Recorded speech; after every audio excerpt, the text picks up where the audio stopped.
तो चलिए हम लोग आगे बढ़ते हैं। अब हम लोग कुछ पॉइंट्स लिखेंगे जो अभी तक हम लोग पढ़े हैं, और उसके बाद जो हम लोग हैं कुछ प्रॉब्लम्स करेंगे। ठीक है, ये फ्लक्स से रिलेटेड हम लोग का कुछ प्रॉब्लम्स है, उसको हम लोग करेंगे।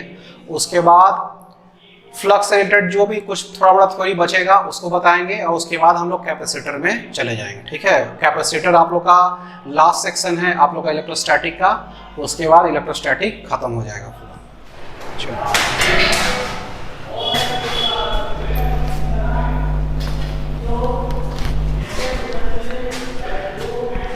चलिए हम लोग लिखते हैं स्फीयर से रिलेटेड कुछ पॉइंट्स जो लोग पढ़ चुके हैं। Electric field at a point outside the hollow sphere is same as the equal point charge placed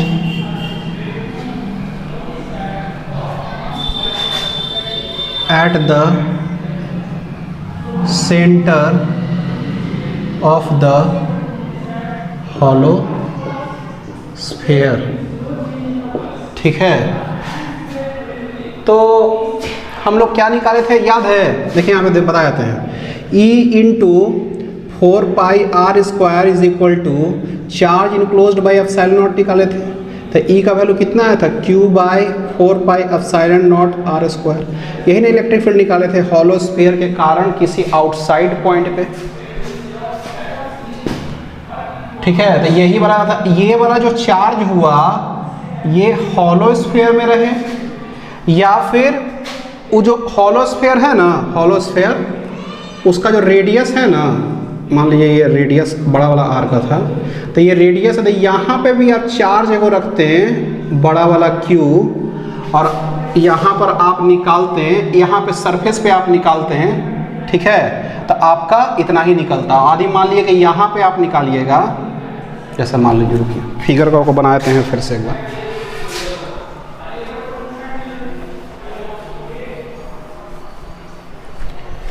इसको छोटा ही रहने दीजिए, 4πε0r²। देखिए जैसे मान लीजिए कि ये स्फीयर था और ये चार्ज Q क्या था, इसमें यूनिफॉर्मली डिस्ट्रीब्यूटेड था। ठीक है, अब क्या है कि यहाँ पे आपको r डिस्टेंस पे आपको निकालना था इलेक्ट्रिक फील्ड।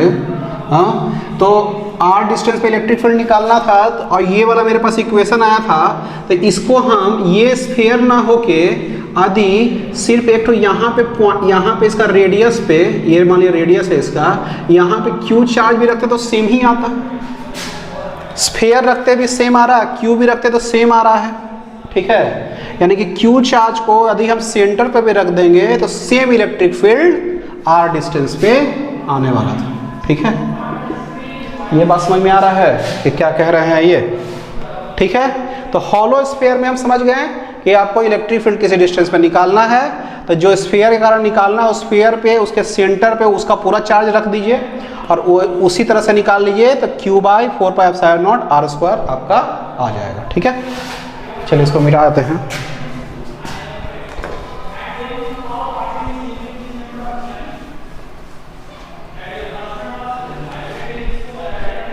अब देखिए,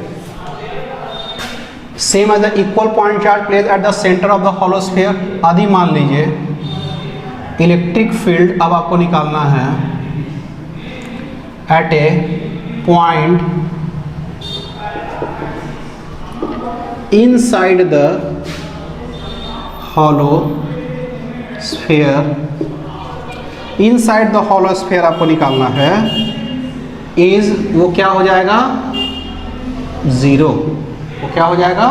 0। यानी कि मान लीजिए कि एक स्फीयर है आपका, ठीक है, और आपको क्या करना है कि इस पे चार्ज जो है, ये स्फीयर है आपका, ठीक है, और ये हॉलो स्फीयर है, खाली है अंदर से, उसमें भी खाली था, इसमें भी खाली है। इसमें क्या है, चार्ज आपका क्या है, चार्ज आपका यूनिफॉर्मली डिस्ट्रीब्यूटेड, तो उसके सरफेस पे ना चार्ज यूनिफॉर्मली डिस्ट्रीब्यूटेड रहेगा। तो हम मान लीजिए कि अंदर में हमको इलेक्ट्रिक फील्ड निकालने का है, तो अंदर में इलेक्ट्रिक फील्ड निकालने का, तो चार्ज इनक्लोज तो अंदर में जीरो, चार्ज इनक्लोज्ड क्या हो जाएगा, जीरो, तो इलेक्ट्रिक फील्ड क्या हो जाएगा, जीरो। बिकॉज यहां पर लिख दीजिएगा charge enclosed inside the surface is zero, ठीक है। चार्ज इनक्लोज जीरो रहेगा तो इलेक्ट्रिक फील्ड भी जीरो निकल रहा है, ठीक है। चलिए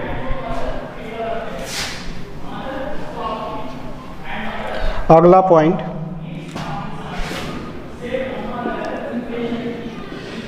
electric field at a point outside A solid sphere, solid sphere है, सॉलिड स्फीयर के कारण जो होगा इज, यही सेम चीज हो जाता है, is same as equal point charge placed at the centre of hollow sphere, ठीक है, मतलब centre of solid sphere. Solid sphere में पूरा वॉल्यूम में उसका चार्ज डिस्ट्रीब्यूटेड है। पहले चार्ज क्या था, उसके सरफेस पर डिस्ट्रीब्यूटेड था, अब वॉल्यूम पे डिस्ट्रीब्यूटेड है, तो वहां पे आपको उसके भी सेंटर पे आप वही चार्ज रख दीजिएगा, तो वही इलेक्ट्रिक फील्ड आपका आ जाएगा। अब electric field at a point inside the solid sphere, अब सॉलिड स्फीयर के अंदर में लेंगे इलेक्ट्रिक फील्ड, तब जीरो नहीं होगा, वो हॉलो में हो रहा था जीरो, लेकिन इसमें नहीं जीरो होगा। Inside the solid sphere is proportional to radius r of the Gaussian surface. समझ में आ रहा है बात, ये कैसे हुआ ये? तो इलेक्ट्रिक फील्ड जो आपको निकालने का है वो आपको इनसाइड द क्या करना है, स्फीयर में आपको निकालना है, सॉलिड स्फीयर में। तो वहाँ पे आपको क्या करना है, इलेक्ट्रिक फील्ड निकालना है। तो वहाँ पे आपका जो इलेक्ट्रिक फील्ड का जो वैल्यू हो जाएगा वो क्या होता है, Q R by 4πε0 R cube निकाले थे, तो वो रेडियस आर पे डिपेंड कर रहा है। मतलब कहने का मतलब है ना कि जैसे मान लीजिए सॉलिड स्फीयर है और इसमें चार्ज पूरे अंदर में डिस्ट्रीब्यूटेड है, और अंदर में आपको इलेक्ट्रिक फील्ड कहीं पे निकालना है जो कि यहाँ से आर डिस्टेंस पे है। तो ये जो इलेक्ट्रिक फील्ड का जो स्ट्रेंथ होगा वो इस पर डिपेंड करेगा कि इससे कितना दूरी है, आर का वैल्यू क्या है, radius r of the Gaussian surface. ये गॉसियन सरफेस है ना, गॉसियन सरफेस को ऐसे हम लोग डिनोट करते हैं, ठीक है। तो ये गॉसियन सरफेस के कारण गॉसियन सरफेस जो रेडियस होगा उस पर डिपेंड करेगा, ज़्यादा रेडियस होगा तो ज़्यादा चार्ज इनक्लोज करेगा, ठीक है, तो उससे ज़्यादा इलेक्ट्रिक फील्ड निकलते चलेगा। तो ये वाला आपका इलेक्ट्रिक फील्ड इस तरह से आपका निकलेगा, आर बढ़ेगा तो इलेक्ट्रिक फील्ड भी बढ़ता चले जाएगा, ठीक है। ये बात समझ में आ चुका है। अब हम लोग क्या करेंगे, कुछ क्वेश्चन करेंगे, ठीक है। इसको उतार लीजिएगा अच्छे से।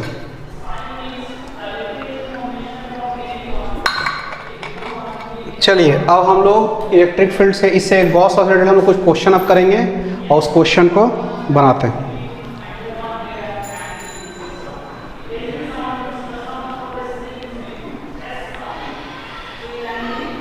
चलिए पहला क्वेश्चन लिखते हैं हम।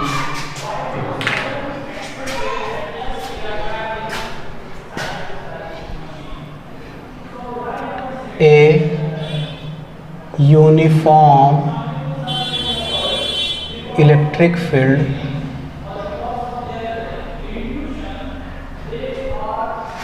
of magnitude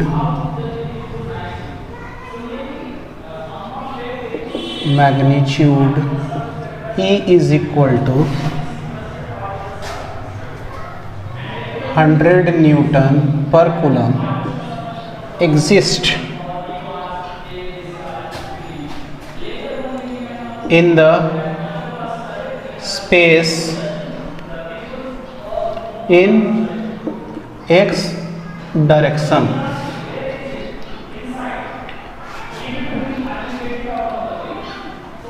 Calculate the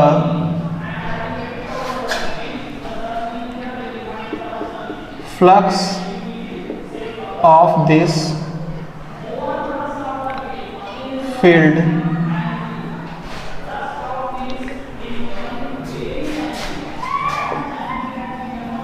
through a plane square of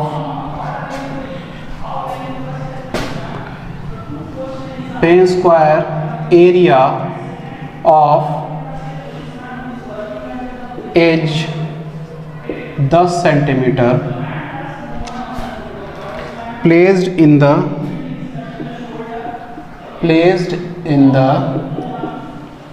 YZ plane. Take the normal along the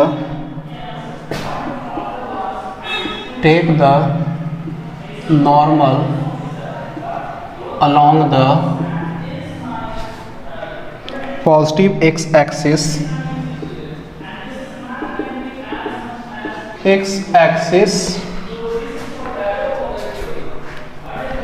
to be positive.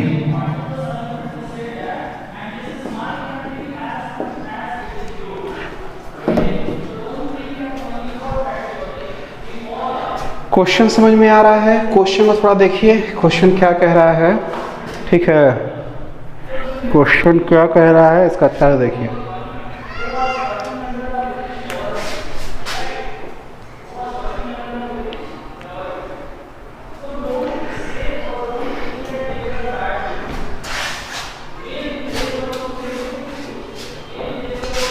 देखिए इसमें कह रहा है कि एक यूनिफॉर्म इलेक्ट्रिक फील्ड है इतना न्यूटन पर कूलम का। ठीक है, न्यूटन पर कूलम तो उसका यूनिट होता ही है। Exist in the space in x direction, space में एक्स डायरेक्शन में इलेक्ट्रिक फील्ड है। ठीक है, इलेक्ट्रिक फील्ड है। Calculate the flux of this field, अच्छा इसका फ्लक्स निकालना है through a plane square area, plane square area है, अच्छा ठीक है, ऑफ एज 10 सेंटीमीटर। ठीक है, तो एज इसका क्या है 10 सेंटीमीटर, 10 सेंटीमीटर का क्या है एक स्क्वायर है। ठीक है, अब वाईजेड प्लेन में रखा हुआ है। अब इलेक्ट्रिक फील्ड किधर है एक्स एक्सिस में है ना, एक्स डायरेक्शन में है। Take the normal along the positive x axis to be positive. ठीक है, नॉर्मल जो पॉजिटिव एक्स एक्सिस की तरफ हम लोग क्या लेंगे पॉजिटिव लेंगे। ठीक है, तो सबसे पहले हम लोग क्या करते हैं कि plane square area edge 10 centimetre का बनाते हैं वाईजेड प्लेन में, क्योंकि ये वाईजेड प्लेन में बना हुआ है। तो देखिए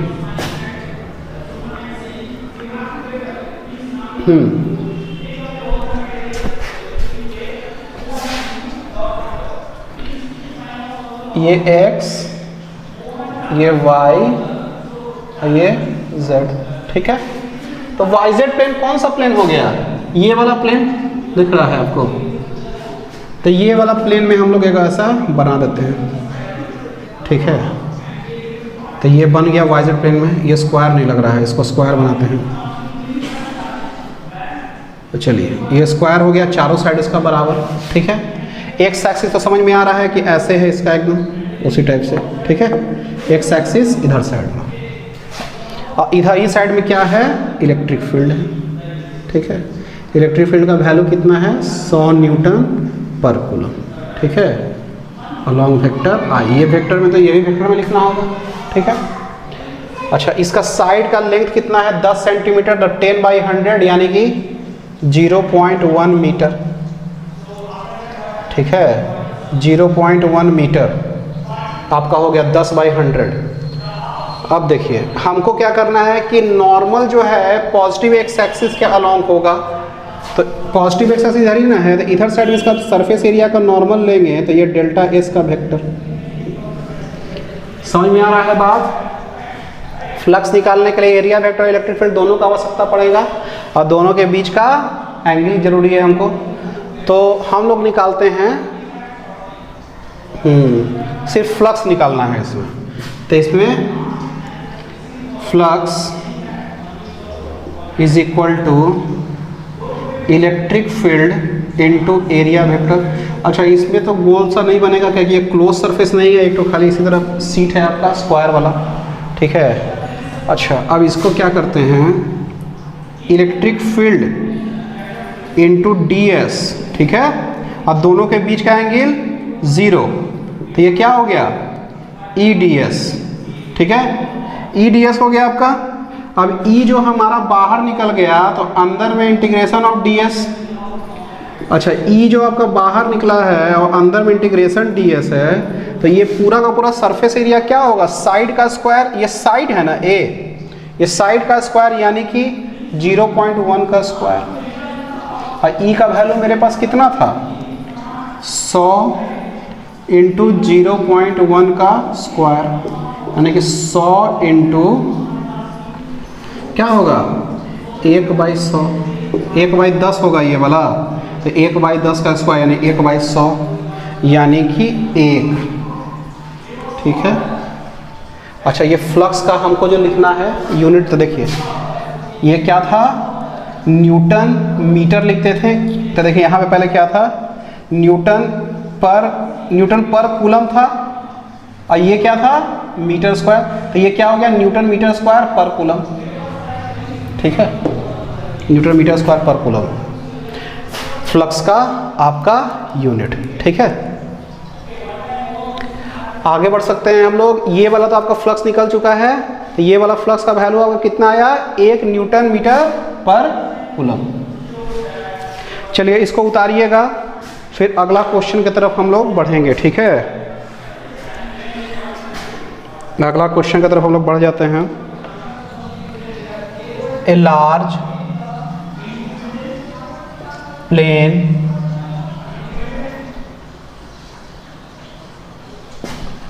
charge sheet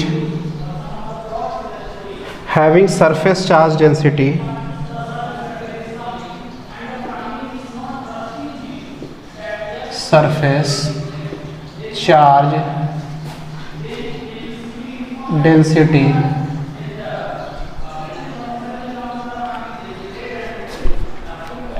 sigma is equal to 2 into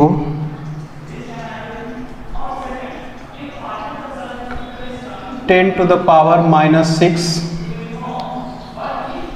coulomb पर metre square lies in the xy plane, lies in the xy plane, ठीक है।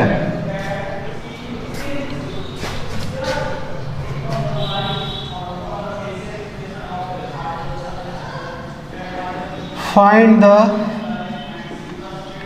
flux of the electric field through a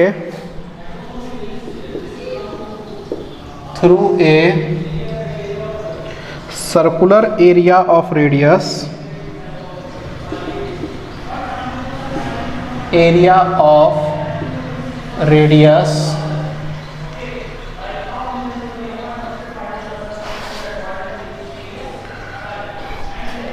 1 centimeter lying completely in the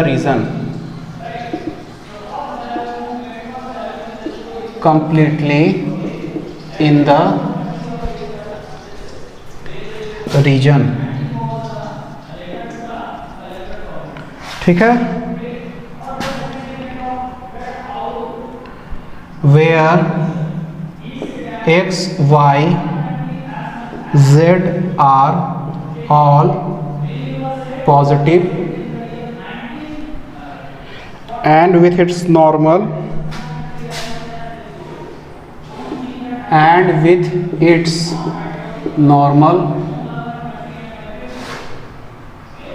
making an angle of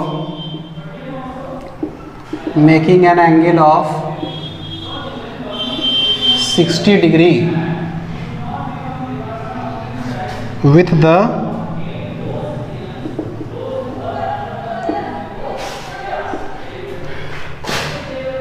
z axis. ठीक है, आप लोग ये question पढ़िए, हम ये क्वेश्चन पढ़ रहे हैं। क्या है? A large plane charge sheet having surface charge density sigma equal to इतना lies in the x Y plane.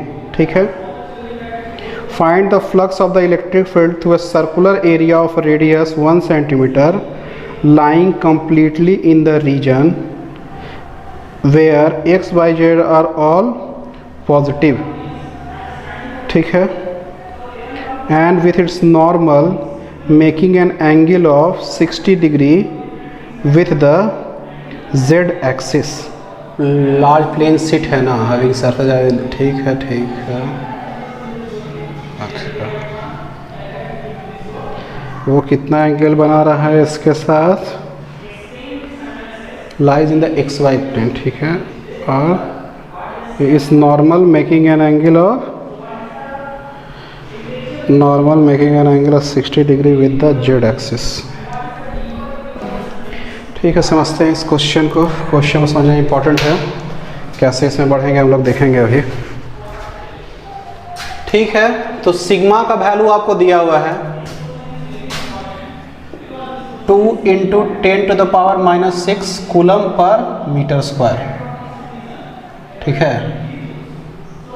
2 × 10⁻⁻6 coulomb पर मीटर स्क्वायर।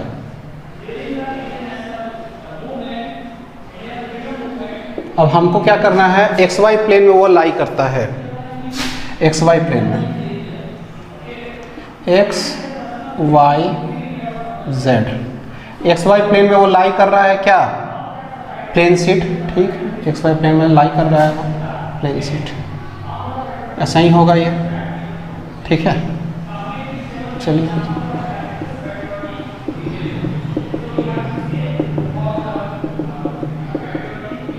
समझ में आ रहा है बात कि कैसे सरफेस चार्ज आपका डिस्ट्रीब्यूटेड है। ठीक है, अब देखिए यहाँ पे आपका जो निकालने का है सिग्मा का जो वैल्यू है वो इतना है आपका 2 × 10⁻⁶ कूलम पर line the x Y plane. Find the flux of the electric field through a circular area of radius 1 centimetre. एक सर्कुलर एरिया है, रेडियस 1 सेंटीमीटर का, lying completely in the region where x Y Z are all positive. ठीक है, मतलब समझ रहे हैं? जैसे मान लीजिए, देखिए एक कोना देखते हैं, जैसे मान लीजिए एक कोना देखिए कोई रूम का, वहाँ पे कोना देखिए तो 3 लाइन जा रहा है। तो ये जो पूरा एरिया जो हो गया वो किधर है? इधर इसका पॉजिटिव है, सब चीज़ पॉजिटिव रहे आपका। जैसे मान लीजिए कि ये वाला आप ले रहे हैं, ये कोना आपको भले दिख नहीं रहा होगा, मान लीजिए ये कोना है आपका, तो उसमें आपका एक्स है, वाई है और जेड है।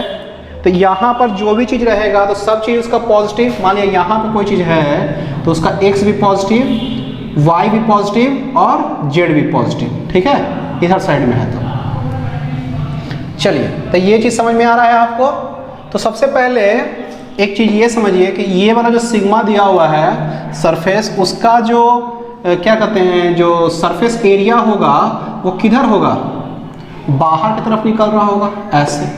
ठीक है, और ये ऐसे निकलने का मतलब वो किधर होगा? जेड एक्सिस की तरफ। तो यहाँ पर लिख देते हैं हेयर एरिया वेक्टर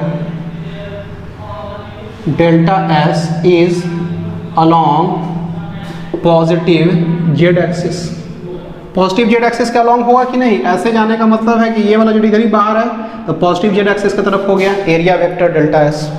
ठीक है, और जो सर्कुलर एरिया का जो एक रेडियस का ले रहे थे 1 सेंटीमीटर वाला, वो वाला पॉजिटिव साइड में इधर पूरा है, और नॉर्मल जो आपका है वो 60 डिग्री बना रहा है जेड एक्सिस के साथ। तो मान लीजिए कोई ऐसा होगा, जैसे दिखाते हैं आपको।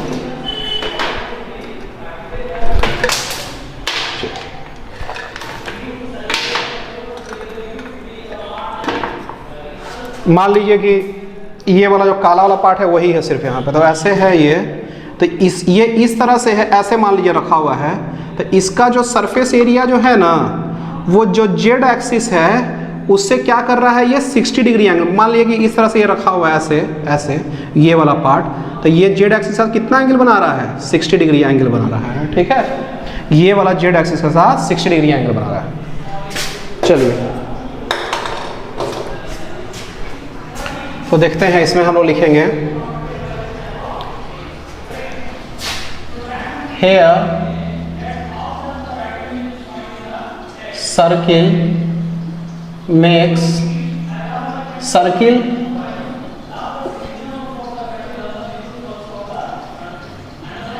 सरफेस एरिया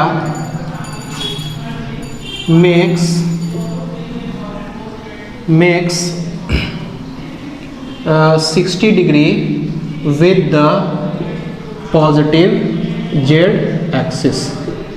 देखिए ये जो एरिया वेक्टर है इस सरफेस का, तो इसका इलेक्ट्रिक फील्ड भी क्या होगा इसी साइड में। जैसे इसका जो एरिया वेक्टर इस साइड में है तो इलेक्ट्रिक फील्ड भी इसी साइड में, इसीलिए इसका electric field of sheet is also along positive z axis।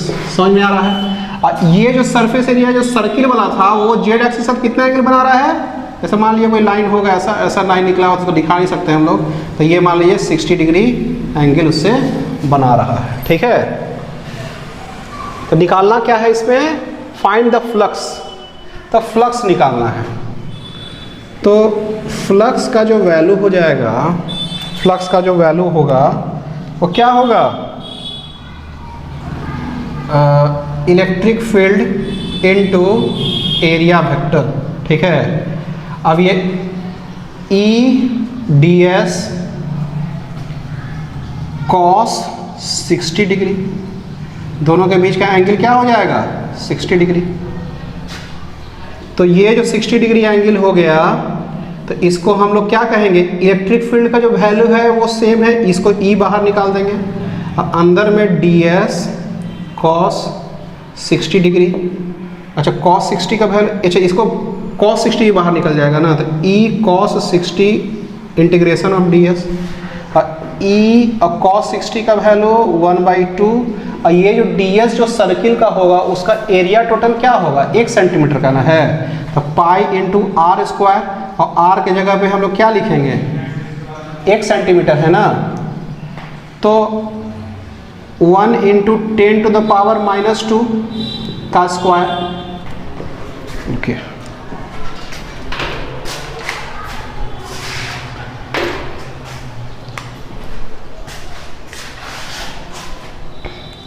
One into 10⁻⁻² का स्क्वायर, तो ये क्या होगा e/2 इंटू पाई इंटू 10⁻⁻⁴। तो ये क्या हो जाएगा, e का वैल्यू दिया हुआ है। अच्छा e का जो वैल्यू है, पहले e को अलग लिख देते हैं, ये क्या लिखेंगे π/2 इंटू 10⁻⁻⁴। तो इसको क्या लिखेंगे, e का वैल्यू कितना आ जाएगा, इस सीट जो है ना, ये सीट है ना, तो सीट के कारण क्या होता है σ/2 एप्सिलॉन नॉट होता है ना, इंटू π/2 इंटू 10⁻⁴। अच्छा सिग्मा का वैल्यू कितना है 2 इंटू 10⁻⁶/2। ठीक है, अच्छा इसको ऐसे करते हैं, देखिए इसको कैलकुलेशन के लिए आसानी के लिए हम लोग इसको क्या कर देते हैं 4π एप्सिलॉन नॉट इसको बनाते हैं, 1/4π एप्सिलॉन नॉट को डायरेक्टली वैल्यू डाल देंगे हम लोग। ठीक है, लिखने के लिए तो बहुत तरीका से लिखा जा सकता है, तो σ/4π एप्सिलॉन नॉट, यानी कि इसमें 2π यहाँ मल्टीप्लाई किए, तो ऊपर करेंगे तो क्या करेंगे, ऊपर भी 2π मल्टीप्लाई करेंगे, इंटू पाई पहले से है /2 और इंटू 10⁻⁻⁴। तो 1/4π एप्सिलॉन नॉट क्या होगा 9 इंटू 10⁻⁹ पता है हमको। अच्छा सिग्मा का वैल्यू हमको कितना पता है 2 इंटू 10⁻⁻⁶, और ये क्या हो जाएगा 2 कट गया, ये क्या हो गया π² इंटू 10⁻⁻⁴। आ रहा है बात समझ में। अच्छा इसका वैल्यू कितना हो गया 18π²। Into 10 to the 9 minus 6 minus 4, ठीक है। 18 pi square 10 to the power 9 minus 10 यानी कि -1, यानी कि 1.8 पाई स्क्वायर, ठीक है। चलिए इसको कैलकुलेट करके निकाल देते हैं। 8 इंटू 17.74, इसका वैल्यू कितना आएगा? 17.74 न्यूटन मीटर स्क्वायर पर कूलम, यही ना होता है फ्लक्स का। चलिए इसको लिखिएगा और इसको उतारिएगा। Electric dipole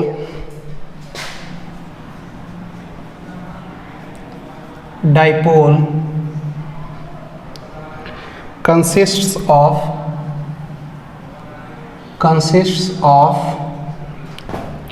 charges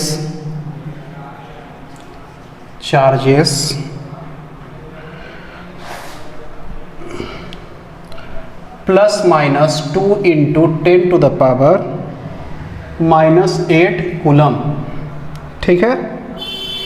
separated by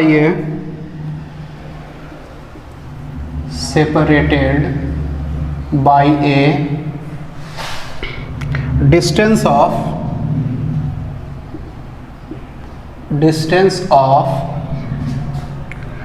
2 into 10 to the power -3 meter. It is placed near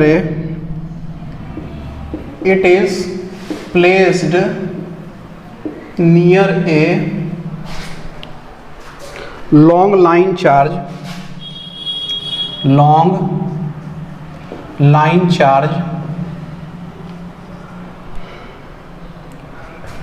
linear charge density, charge of linear charge density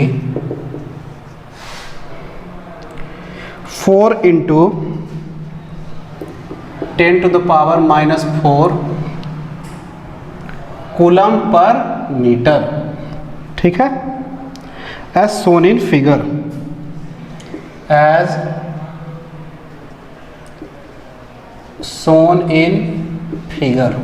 ठीक है। such that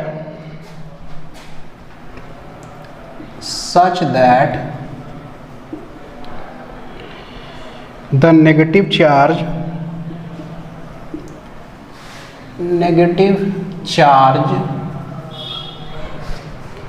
is at a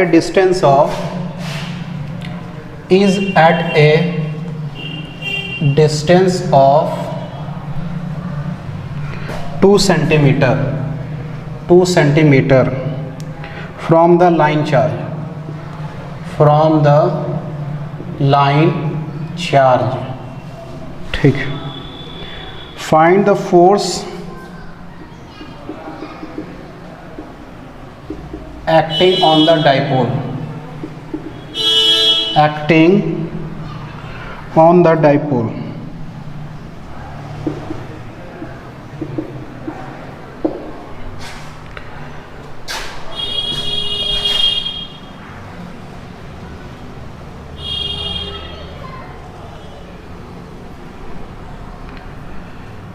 negative positive, ठीक है। दोनों के बीच का दूरी कितना? 2 सेंटीमीटर। आइए लीनियर चार्ज यही है आपका। क्या कह रहा है क्वेश्चन, देखा जाए। An electric dipole consist of charge, electric dipole रहेगा तो प्लस माइनस चार्ज के फॉर्म में तो रहेगा ही, और ये वाला इलेक्ट्रिक डाइपोल है। इतना सेपरेटेड बाई ए डिस्टेंस, दोनों के बीच का दूरी दिया हुआ है 2 × 10⁻³ मीटर, ठीक है। It is placed near a long line charge of linear charge density 4 × 10⁻⁴ coulomb पर metre as shown in figure, ठीक है। Such the negative charge is at a distance of 2 centimetre, मतलब नेगेटिव चार्ज है 2 centimetre पर, ठीक है। और ये 2 सेंटीमीटर पे हो गया, और इसको हम लोग क्या कर देंगे, ये दोनों के बीच का दूरी कितना है? 2 × 10⁻³ मीटर है ना, तो ये क्या हो जाएगा? 2 × 10⁻³, 1 मीटर कितना होता है? 100 सेंटीमीटर। तो तो 2 इंटू 10⁻⁻1 सेंटीमीटर, ठीक है। नहीं, सेंटीमीटर में सबको मीटर में ना चेंज करना है, तो ये जो सेंटीमीटर है उसी को मीटर में चेंज कर देंगे और इसको हम लोग मीटर में ही रहने देते हैं। 2 इंटू 10⁻³ मीटर, और ये क्या हो जाएगा 2 इंटू 10⁻⁻² मीटर हो जाएगा। ये -3 और ये -2, ठीक है। चलो देखते हैं क्या किया जाए इसमें। अच्छा, हम लोग को क्या करना है, force acting on the dipole. तो डाइपोल पे जो फोर्स लगेगा इस पे और इस पे जो टोटल फोर्स लगेगा वो निकालना पड़ेगा, ठीक है। अच्छा, इसके कारण जो इलेक्ट्रिक फील्ड बनेगा वो बाहर साइड में बनेगा। तो बाहर साइड में जो इलेक्ट्रिक फील्ड बनेगा तो वो वाला इलेक्ट्रिक फील्ड इस चार्ज पे, इधर इस जो पॉजिटिव चार्ज है उस पे इस साइड फोर्स लगाएगा और इस चार्ज पे क्या लगाएगा, इधर साइड फोर्स लगाएगा। तो ये जो डाइपोल पे जो फोर्स लगा रहा है उसको हम लोग निकालते हैं, ठीक है। चलिए इसको देखते हैं। देखिए इसमें क्या करते हैं हम लोग सबसे पहले इलेक्ट्रिक फील्ड निकाल देते हैं। इलेक्ट्रिक फील्ड हम लोग को याद है, वो जो निकाले थे लीनियर चार्ज के कारण, E into 2πr into L, और उसमें चार्ज इनक्लोज्ड बाई ε0 किया था, तो एल कट गया था। ई का वैल्यू कितना आ गया था, λ/2π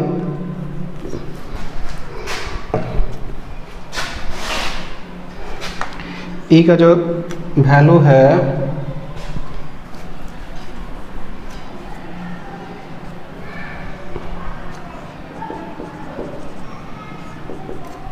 ठीक है।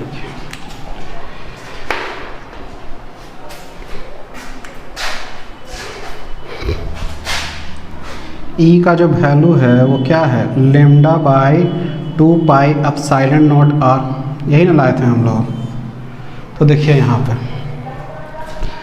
यहाँ पे जो इलेक्ट्रिक फील्ड होगा, मान लीजिए कि इसको हम एक डाइपोल को अलग लिख देते हैं, ये नेगेटिव और ये पॉजिटिव। इस पे जो इलेक्ट्रिक फील्ड इधर साइड में, और यहाँ पर भी इलेक्ट्रिक फील्ड इधर साइड में, इलेक्ट्रिक फील्ड E1 इधर साइड में और E2 इधर साइड में। नहीं समझ में आ रहा है, मतलब यहाँ से इसके कारण जो यहाँ पे जो इलेक्ट्रिक फील्ड बनेगा इधर साइड में, और यहाँ पर भी इलेक्ट्रिक फील्ड इधर ही साइड में बनेगा। इसके कारण इलेक्ट्रिक फील्ड तो हमेशा इधर ही साइड में बन रहा है, लेकिन दोनों का वैल्यू अलग होगा, एक का E1 एक का E2, क्योंकि यहाँ पे जो E1 का जो वैल्यू होगा उसमें R का वैल्यू इतना डालेंगे, और यहाँ पे E2 का जो वैल्यू होगा तो उसमें R का वैल्यू हम ये दोनों जोड़कर जो R का वैल्यू है वो वाला डालेंगे, ठीक है।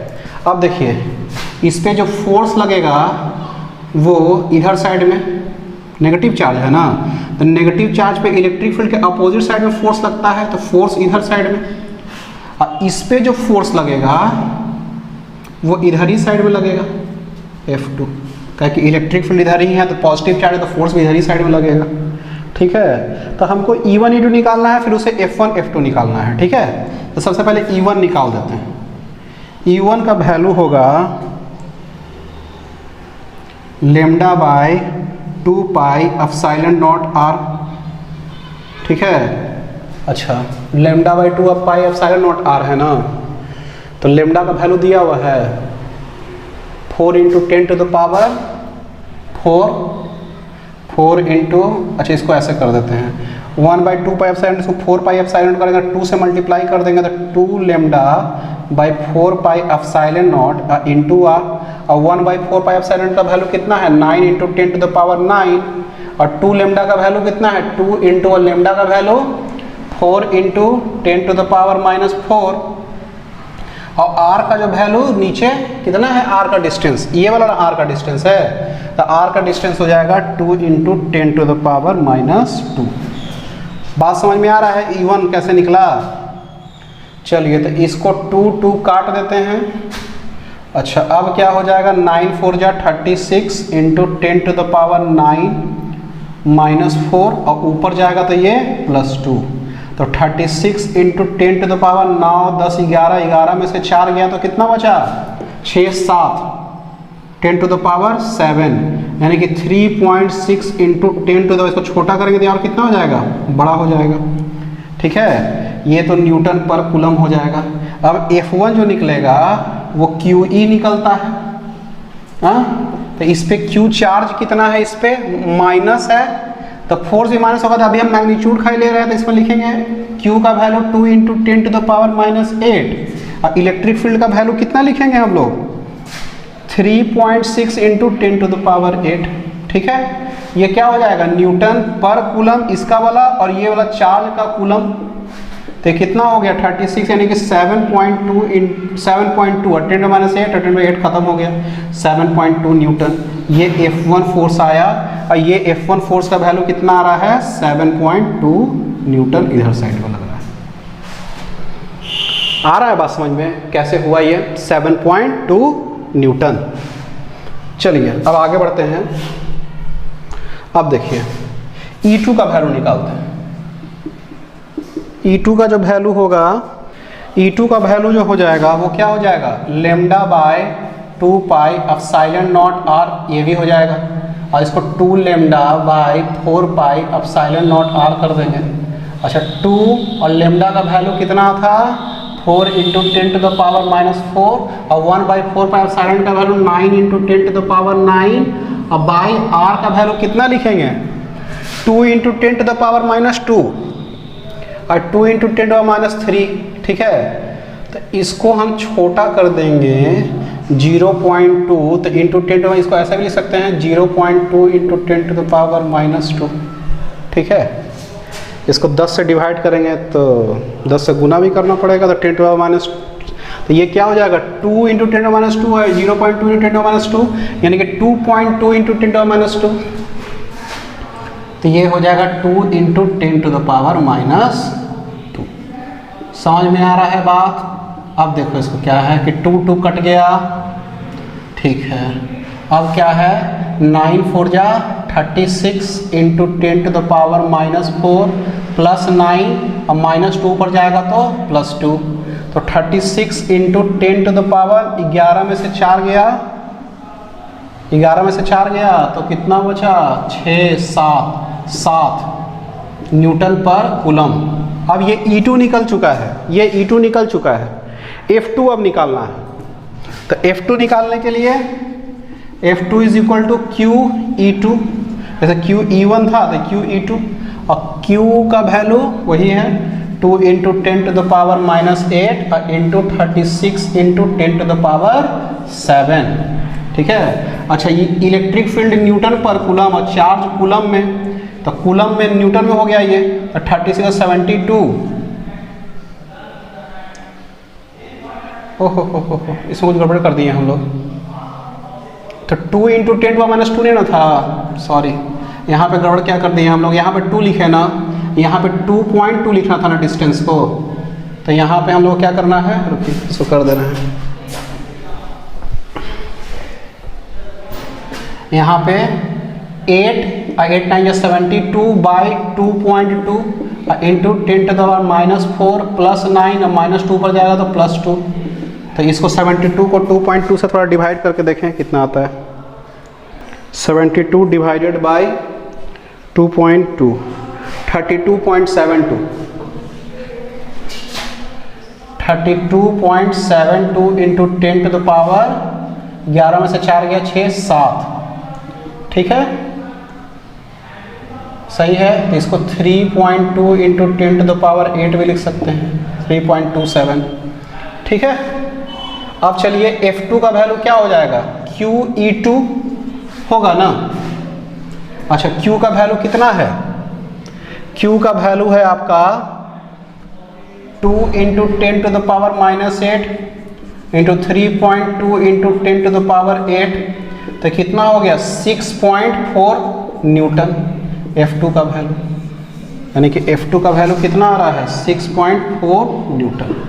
तो चलिए अब देखा जाए, ये डाइपोल में 7.2 न्यूटन इधर लग रहा है और 6.4 न्यूटन इधर लग रहा है, तो नेट फोर्स कितना लगेगा, इधर ही साइड में लगेगा। तो चलिए यहाँ पे लिखते हैं, कहीं पे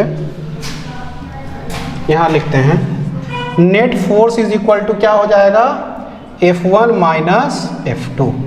F1 का वैल्यू कितना है 7.2 और F2 का वैल्यू कितना है 6.4। ठीक है, तो ये कितना हो जाएगा 0.8 न्यूटन, ये एफ नेट का वैल्यू हो जाएगा और यही आपको निकाल find the force acting on the dipole. ठीक है, तो चलिए आज भर के लिए यहीं तक रहने देते हैं। ठीक है, तो अगले क्लास में हम लोग और भी प्रॉब्लम्स देखेंगे और कुछ थ्योरी भी देखेंगे। ठीक है, चलिए।